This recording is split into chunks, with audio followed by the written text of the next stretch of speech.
Good evening, and welcome to the June 23rd, 2014 meeting of the Lake Forest Zoning Board of Appeals. The board is here tonight to work together with all of you, property owners, neighbors, and architects to continue the tradition that allows community members to work together to preserve the qualities and the unique character that make Lake Forest a special community. We recognize the personal importance of each petitioner's request. Our goal is to respect the requests of the owner while balancing the interests of the community as a whole. For those of you who may not be familiar with the Zoning Board of Appeals, the board hears all requests for variations in zoning and special use permits. The City of Lake Forest is committed to conducting open meetings to achieve that goal. The board has adopted meeting procedures that ensure that all parties have an opportunity to speak.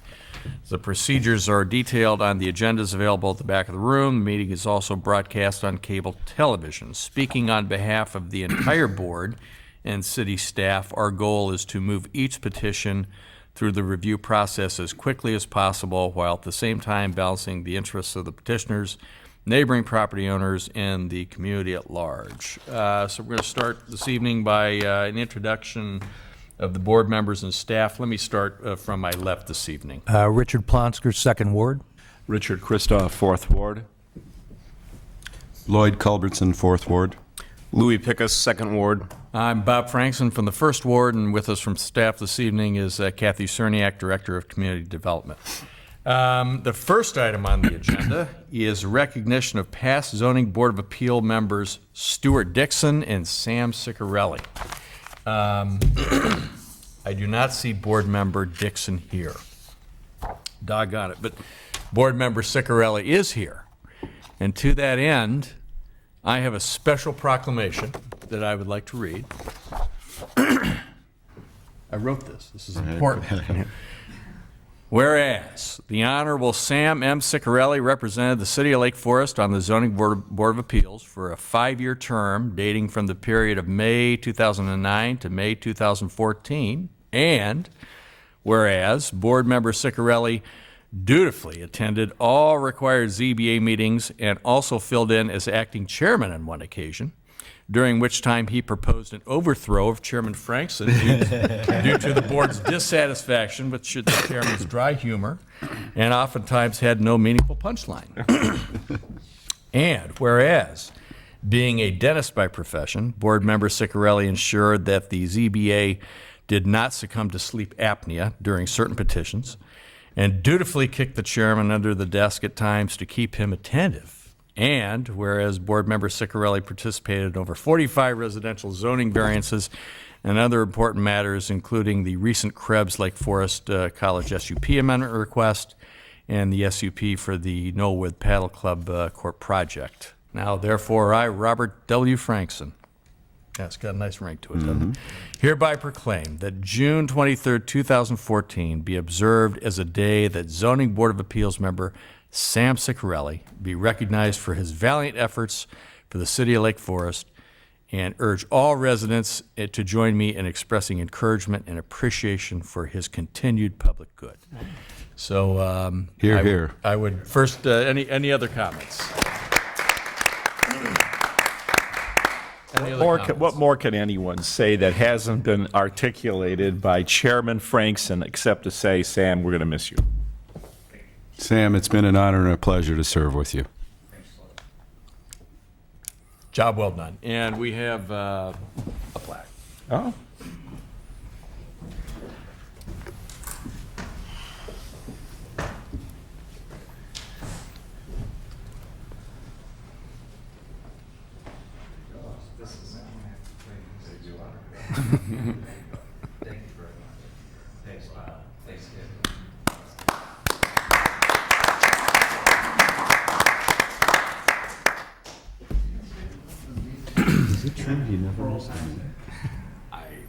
I'm not sure. I think the the proclamation for board member Dixon is so special that I think we ought to save that until a date that he can attend. We will contact him and arrange for him to be at your next meeting if possible. It's a very special proclamation. I'm sure. All right, we're gonna It's a very put that special on ice. person. Can't wait to hear it. Yeah, all right. Next item on the agenda is consideration of the May 6, 2014 ZBA minutes, which I received. I assume members that were here received them at the time. Any comments to those minutes? None. Nope. I have none. Motion to approve? I'll make the motion to approve the minutes from the May 6th meeting. Second.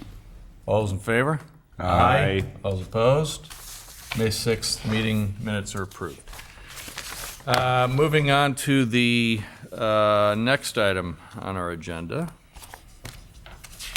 is consideration of a request for approval of a variance from the side yard setbacks for a small addition at the rear of the house at 1024 Waveland Road. The owner is Peter Hessemer, and representative is Michael Hrusovsky, contractor. I'd first ask if there are any declarations of conflicts of interest, ex parte contracts. Conflicts. No. No. Anybody wishing to testify on the matter, if you'd stand up and raise your right hand. There we go. Do you solemnly declare and affirm that the testimony you're about to give is true and correct to the best of your knowledge? I do, yes. Thank you very much. Mr. Hrusovsky.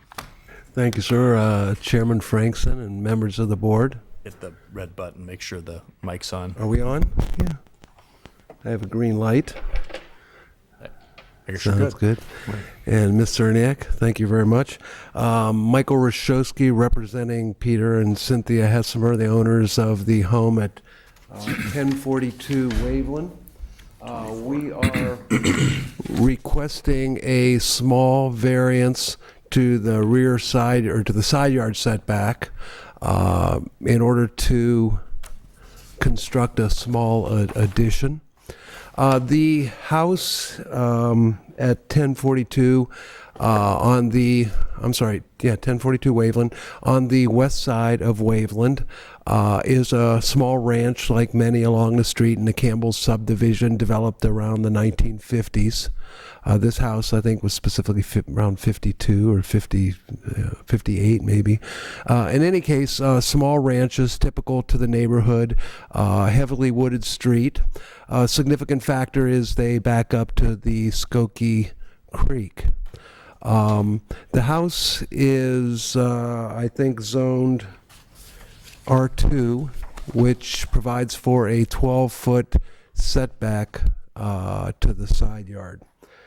The current house is approximately 2,000 square foot in size, which is approximately 65% of the bulk allowed for the subject property. Relative to the property and the Skokie Creek, like many of the properties, there is a floodplain line of the creek that is a FEMA, I think, mandated line that passes within 10 or 11 feet of the rear of the house along the recent additions here, and you'll see that line passing across here. No construction can occur within this floodplain area, so any construction is limited to this small corner.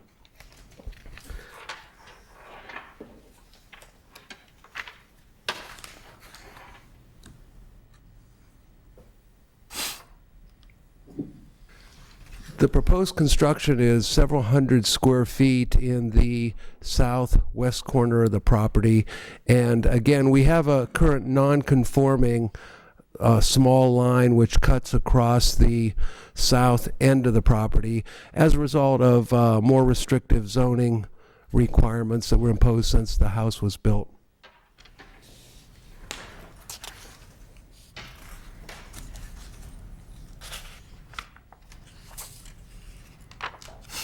Again, a modest-sized house, 3 bedrooms, 3 small bedrooms.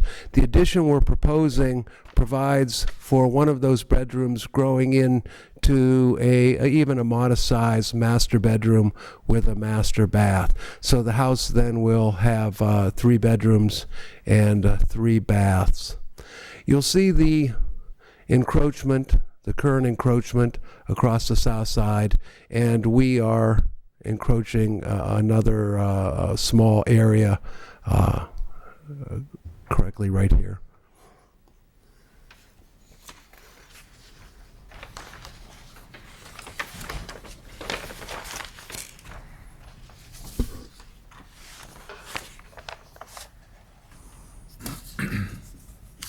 This is a rear elevation and a gable extension of about 10 feet from the house, matching a existing gable end here, growing in L, typical to expanding of ranches. A small sun porch in the center. Putting in this location respects a window well to the basement and a window from one of the bedrooms. You'll see this addition here, floodplain line effectively right about at the addition. We have, relative to that, recently, I think, completed a process with FEMA whereby that area was part of a floodplain, and we worked with the engineering group and city engineers. They were very, very helpful. But we went through a process with FEMA whereby we did a cut and compensate and filled in the area of this construction. So that's taken officially out of the floodplain to allow this addition. And I think that process is just about wrapped up, if not wrapped up. We've heard from FEMA on that.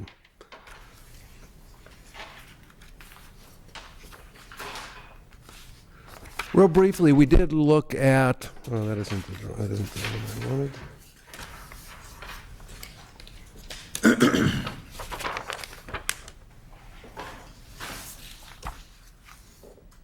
We did look at possibilities for respecting that side yard setback, and this was just a sketch showing that relocating that addition over and its relationship to the small bedroom really compromises the floor plan. It compromises, which by code we can't do, the escape window from this bedroom.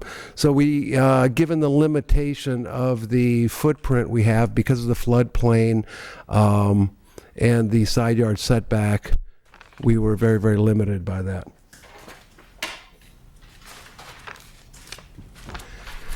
These are a few photographs. I want to point out especially the neighbor to the south, and you can see here that their north elevation has, I think, a small window and a bathroom and then a transom window, and you'll see here, and I'm sorry it's not as clear, but a large fireplace, a transom window.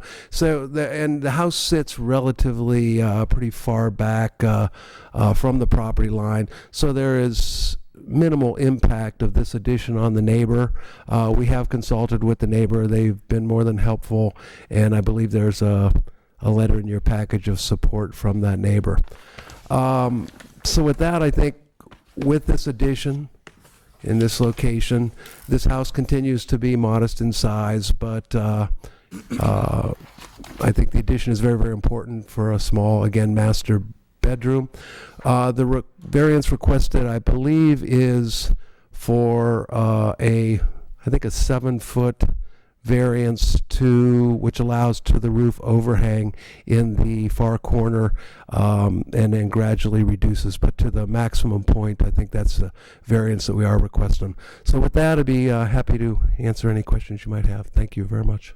Thank you very much. Moving on to staff's report, Ms. Cerniak.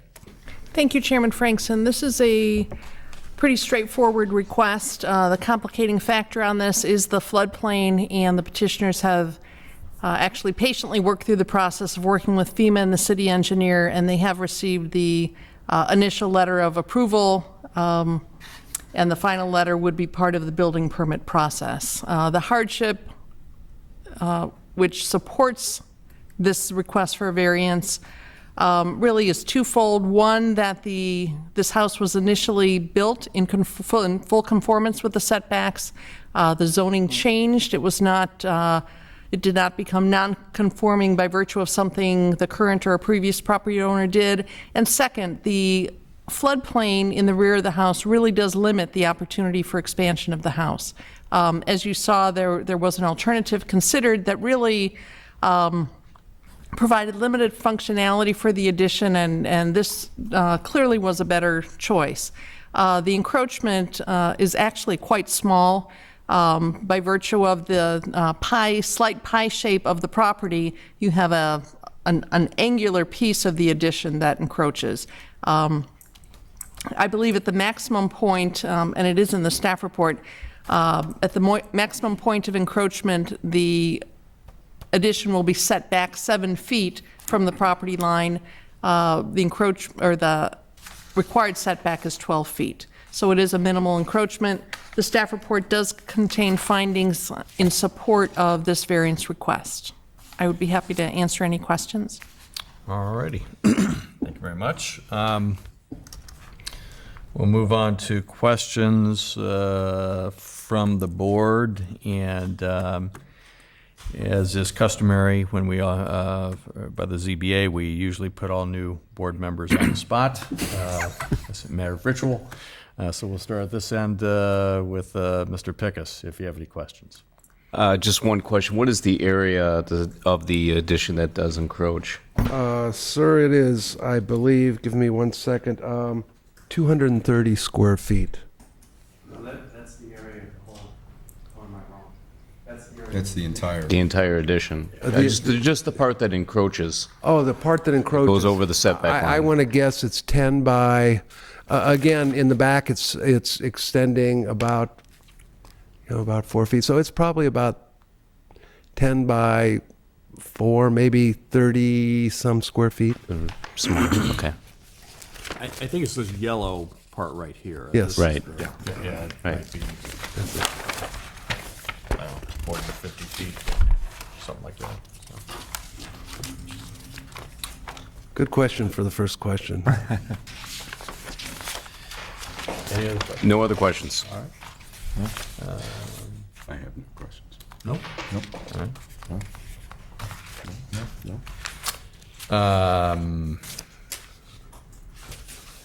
I wish I did, but I don't. So we will move on to any public testimony on this matter. Anybody wishing to? Yes, sir. If you would give us your name and address. My name is Bruce McElvain. I live at 1062 South Green Bay, which makes me, I think, 2, if not 3 houses south of the subject property. My property goes through, I have Green Bay in my front yard and Waveland in my backyard. I have frontage on 2 streets. That's how I get tied into this, I do believe, other than maybe being within the radius.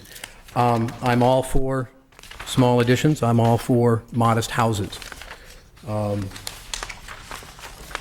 I'm sure expense came into the question, but if one really wanted to, the basement could have been dug out, the basement window could have been extended, the addition could have been shifted to the north, and I guess there's a bedroom window there. Maybe there would have been enough if you filled in that entire space between the proposed addition and the new addition. Maybe you move that bedroom back, and all of a sudden you wind up with more space. My only other comment is the side yard setback. I was victim of this 12 years ago or 15 years ago on Longwood. If this house is allowed to encroach 5 feet and leaves only 7 feet, what do you do to the neighbor in X period of time? The current inhabitant of that house, I would guess by its current status, is a very long-term neighbor and not someone that's moved into town that wants to add on to the house. So do you then entitle them to encroach to the 7-foot mark of the property line, which then starts changing things? Because if they can encroach the property line, now you've got 2 neighbors that have now made the property line a 14-foot spread as opposed to what should be a 24-foot spread. So things do get to change. And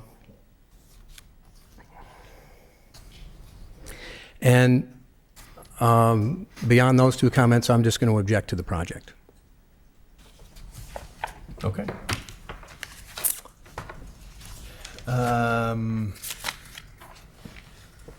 Any other public testimony on this matter? Okay, public testimony is closed. So final questions. Maybe because of that testimony, we might have a few questions. I have a question. Yes. I guess it's for Kathy, and that, I think that's actually a great question, Bruce. And what's the future sort of predicament that the neighbor on the other side would have if he wanted to expand the same 7 feet or whatever it is? The variance process is open to anyone. You consider a variance request based on the unique factors of any particular property in the particular situation. So certainly, a current owner of the neighboring property or a future owner could come in and make the same request. That property is impacted probably in a similar way by the floodplain, so there may be some justification to support a variance. So it doesn't preclude them from coming forward. It certainly does create a situation where there is less room between the houses. And is there any repercussion to having only 14 feet separating the two houses if that guy does at some point decide to expand, for example, because it's a floodplain, or is it just does that complicate? It doesn't complicate the floodplain issue. Certainly, it would. You heard testimony from Mr. Hrusovsky that the neighboring house is set back from the property line and has few windows, so it may become a factor in consideration if it could either be seen as a precedent or certainly could be a factor in a decision on a future variance request. Is the neighboring house encroaching in the setback at all? I do not believe it currently encroaches into the setback. I don't know that for You sure. know, Mike? You're in luck. Pardon me, the neighboring house sits back probably a good, 15 feet or more from the property line. So it sits in the relatively setback. far back from the, more than the required 12 feet. Right. What is the current encroachment of the structure at 1024? At the southwest corner, we are encroaching about 2.5 feet here. I think this, So it's under 10 feet from the property line. Yes, sir. I think, Mr. Culbertson, we have about 11 foot at this point, and about, I think, 9 feet from this point. And Yeah. I would like to make one and other the- comment. Just follow me for a second. The addition would add another 2 feet to that encroachment. Is that how I read that? Yes, sir.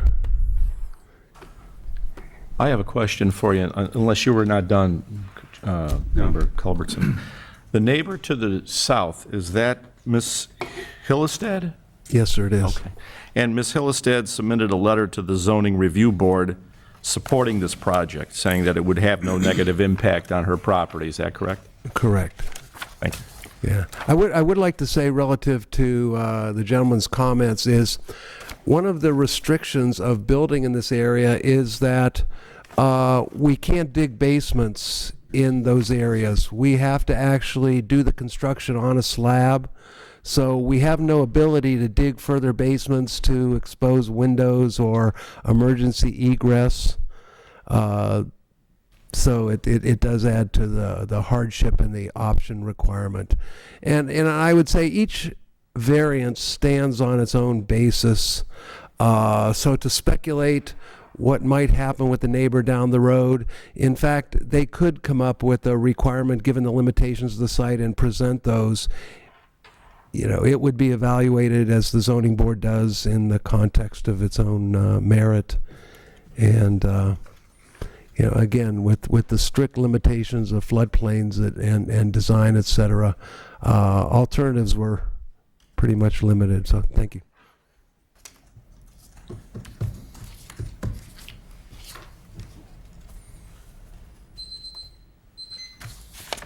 any other questions? None? You're thinking. Mm-hmm.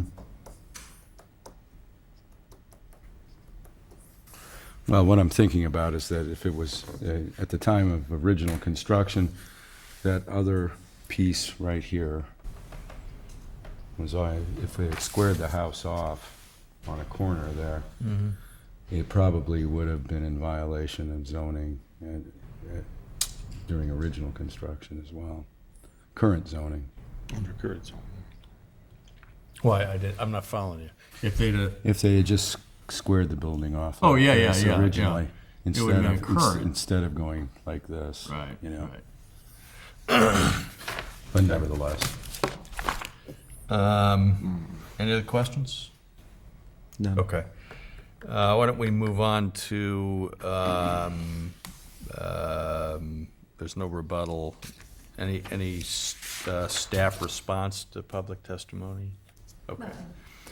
So why don't we move on to comment? You know, we've got I mean, there's a couple of letters of support in the back of this, what I think are neighboring property owners saying, you know, I support it, but regardless, there's a good point here, you know.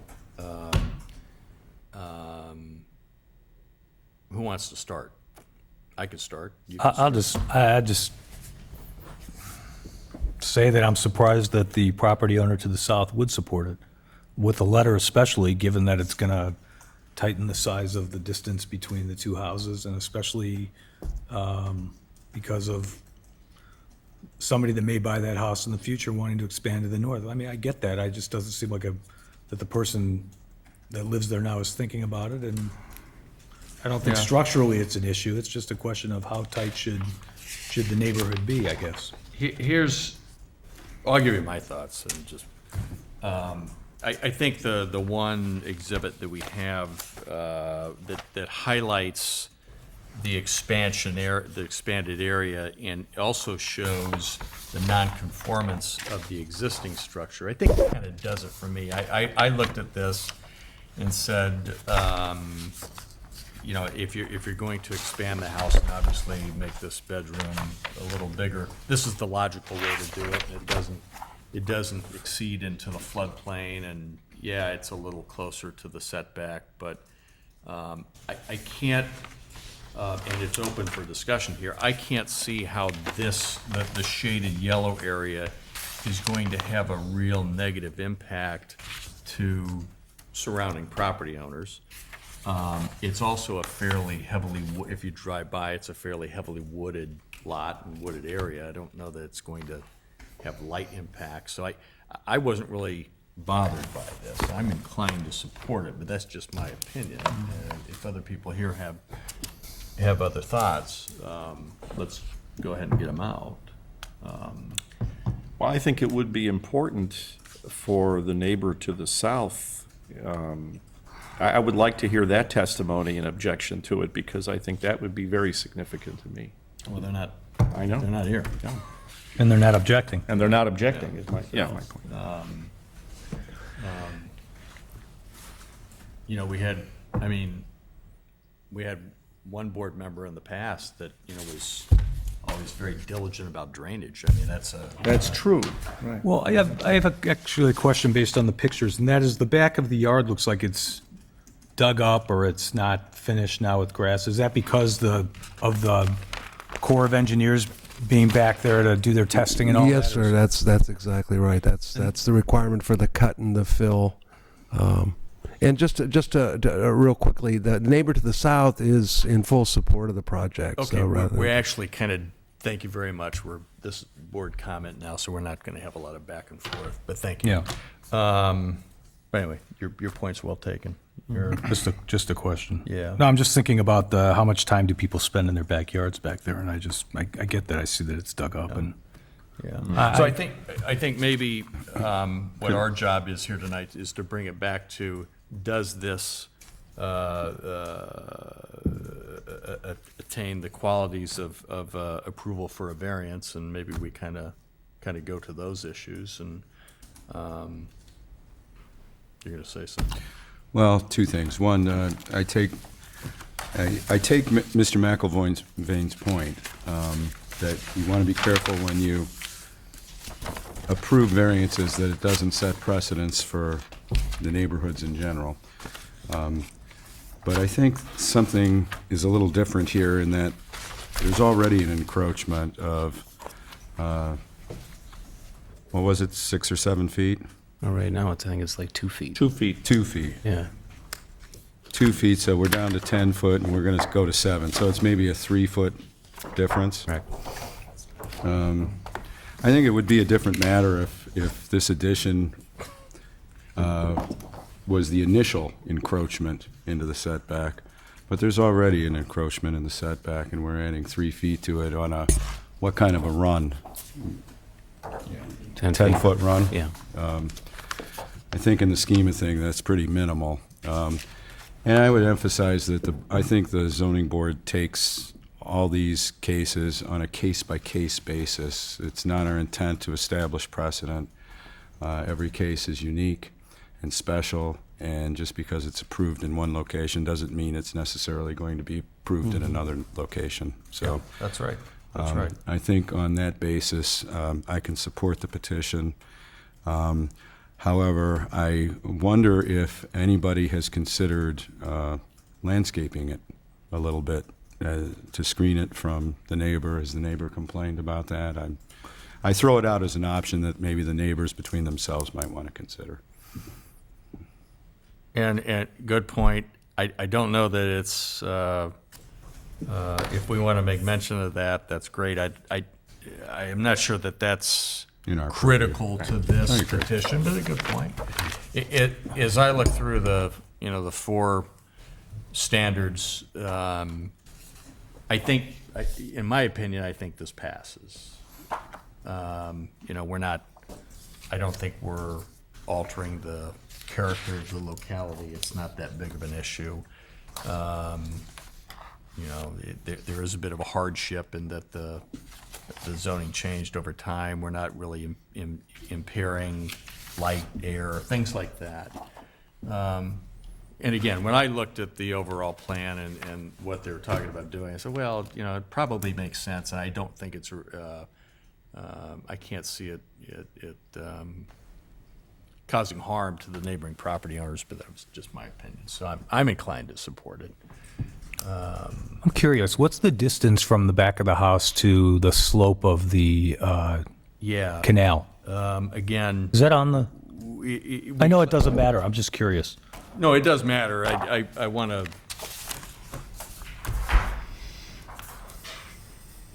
May we just ask staff? Yeah, we'll just ask.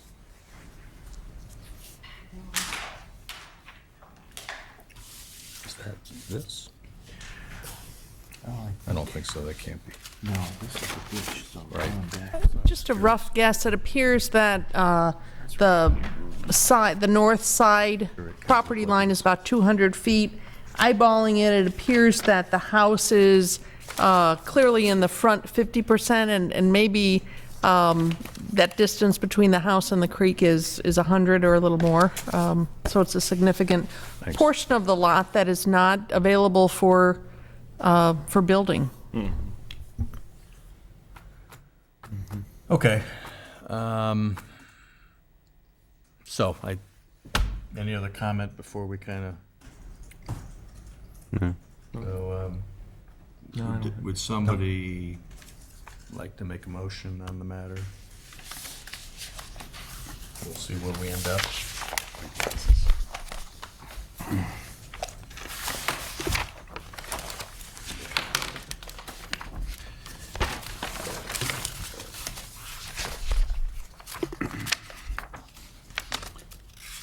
Mr. Chairman,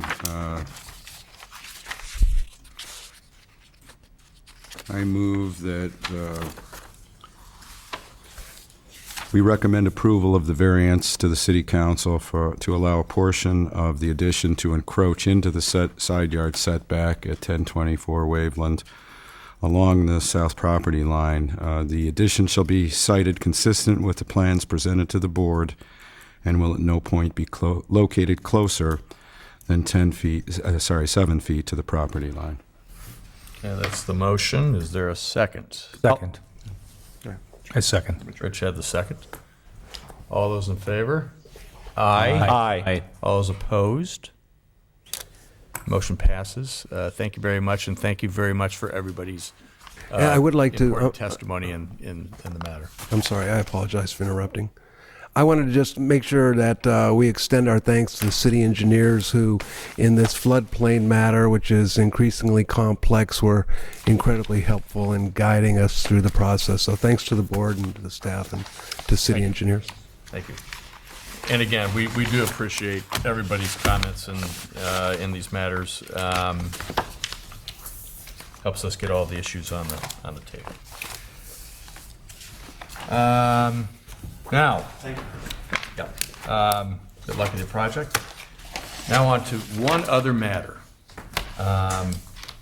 Coming back to recognition of our past zoning board of appeals members. Past board member Dixon has arrived, thank goodness. And now it is time for a special proclamation that we have, and I would like to read it. This is a special proclamation for the Honorable Stewart Dixon. Whereas the Honorable Stewart Dixon represented the city of Lake Forest on the Zoning Board of Appeals for a 5-year term dating from the period of May 2009 to May 2014. And whereas Board Member Dixon conducted himself in a well-coiffed and impeccably attired manner that would make Don Draper from Mad Men jealous of his ability to exude an air of professionalism, the likes that the city of Lake Forest has never seen. I think it's a good ring to it. And whereas Board Member Dixon ensured that the ZBA thoroughly reviewed all necessary and even some ancillary elements of various petitions, particularly paying close attention to the vital ZBA review responsibility of drainage. And whereas Board Member Dixon participated in over 45 residential zoning variances, other important matters, including the recent Ragdale SUP amendment and the SUP for Lake Forest College Moore Hall project. Now, therefore, I, Robert W. Franksen, hereby proclaim that June 23rd, 2014, be observed as the day that Zoning Board of Appeals member Stewart Dixon be recognized for his valiant efforts for the city of Lake Forest, and urge all residents to join me in expressing encouragement and appreciation for his continued public good. Congratulations. Welcome.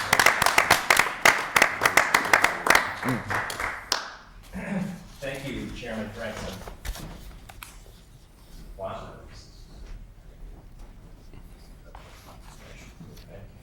Very much. Excellent. Thank you, sir. Give a few words. No, thank you all. It's been a pleasure serving the last 5 years. And my best to all of you and to the new members as well. Thank you. Thank you. Thank you. And thank you to Kathy as well. Any comments? Any editorial comments? No? I'm very short. All right. Opportunity for the public to address Zoning Board of Appeals on matters not on the agenda. We have members of the public sitting there. I don't know. It'll be short. Yeah. Anything else from staff? Nothing. All right. Do I have a motion to adjourn? So moved. I'll second that motion. All those in favor? Aye. All those opposed? Meeting adjourned.